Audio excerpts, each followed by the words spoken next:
প্রায় সবাই সম্পৃক্ত হয়ে গেছে, প্রায় প্রত্যেকটি বাড়ির একটি ছেলে বা মেয়ে কিন্তু এর সঙ্গে সম্পৃক্ত। ফলে প্রত্যেকের নাম বলা হয়তো এই সময় সম্ভব হচ্ছে না। আর আপনারা যারা জানেন যে এই সমস্ত তরুণ যুবকেরা কিন্তু আপনাদের কাছে নানা সময় নানাভাবে কিন্তু ওরা গিয়েছে।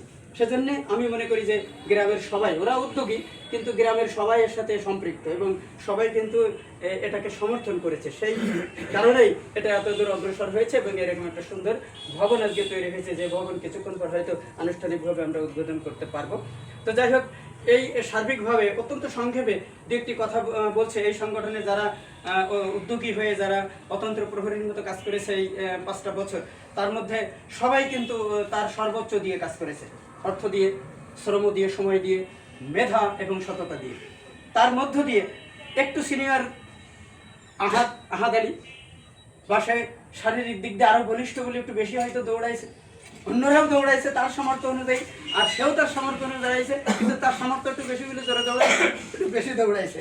এজন্য তার কাছ থেকে আমরা একটু শুনি এই সংগঠনের পক্ষে। আসলে এই সংগঠনে পদ পদবিটা বড় কথা না, এটা কিন্তু আমি বারবার বলছি। কে সাধারণ সম্পাদক, কে ক্যাশিয়ার, এগুলো আমাদের এখন জানতে চাওয়ার বিষয় না।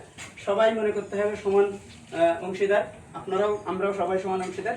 তো সবার উদ্দেশ্যে অত্যন্ত সংক্ষেপে এলোমেলোভাবে, কারণ ওরা অত গোছালো কথা বলতে পারে, ওদের গোছালো কথা আরো সুন্দর হবে। এই সংগঠন করেছে, আস্তে আস্তে কথা দায়িত্বশীল হবে, কথা সৃজনশীল হবে, কথা অত্যন্ত সুন্দর হবে। এই মুহূর্তে সে হয়তো এই সংগঠন সম্পর্কে কিছুটা এলোমেলো বললেও আমরা বুঝে নিব যে আসলে সে কি বলতে চাচ্ছে। আহাদ আলী। আসসালামু আলাইকুম।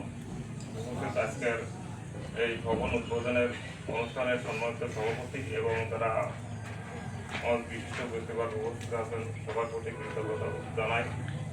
আসলে আমাদের এই সংগঠন বলেছেন যে 20 সাল থেকে না আরও আগের থেকেই শুরু করা, কারণ 14 সাল থেকে শুরু করা হয়েছিল। তো 14 সাল থেকে যখন শুরু করা হয়েছিল তখন ছোটোখাটো করে শুরু করা, এবং দেখা যাচ্ছে যে আমাদের যারা ছাত্ররা আছে বা যারা বিভিন্ন জায়গায় পড়ালেখা করে, এদের কীভাবে সহযোগিতা করা যায়, তাদের হলে সিট নেওয়ার ব্যবস্থা, তাদের বই খাতা দেওয়ার ব্যবস্থা বা অর্থনৈতিক সহযোগিতা, এগুলো আমাদের আমরা এটার সাথে আমি যখন সম্পৃক্ত হয়েছে আগের থেকেই শুরু হয়েছে। তো এখন আমাকে ওরা এর সঙ্গে সংশ্লিষ্ট বা আমাকে ওরা ডেকেছে 2023 সালে যখন ডেকেছিল, তখন আমি আবার খুব অসুস্থ ছিলাম, অ্যাক্সিডেন্ট করছিলাম। তো ওই অবস্থায় আমাকে ডেকে যখন বলেছিল যে ভাই, নয়ন ডাকছিল আমাকে, ওই জায়গাটা করে নয়ন ডেকে বলছিল ভাই এই ব্যাপার আমরা এটা করতে চাচ্ছি, আপনার একটু সহযোগিতা। তখন আমি ওদেরকে বলেছিলাম ঠিক আছে, আমি সহযোগিতা করবো, কোনো সমস্যা নাই।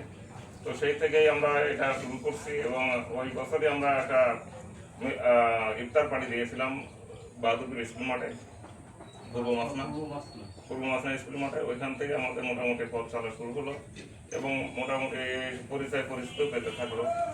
এরপরের থেকে আমরা যখন গত বছরও আমরা 2টা অনুষ্ঠান করেছি, এরপরে খেলাধুলা, তারপরে বিভিন্নভাবে লেখাপড়া সহযোগিতা করা। যখন এই নয়ন আমাকে বলেছিল যে ভাই ব্যাপারটা এরকম, এগুলো নিয়ে আমরা আগাইতে চাই। আর আমিও দেখেছি, আমি বাংলাদেশের 47টা জেলা ঘুরেছি, তো ঘুরে দেখেছি যে আসলে আমাদের গ্রামটা অনেক পিছনে। তো আমি চিন্তা করলাম যে যেহেতু কাজ শুরু হয়েছে, তো এখানে মনে হয় দাঁড়াইলে আমরা কিছু করতে পারবো।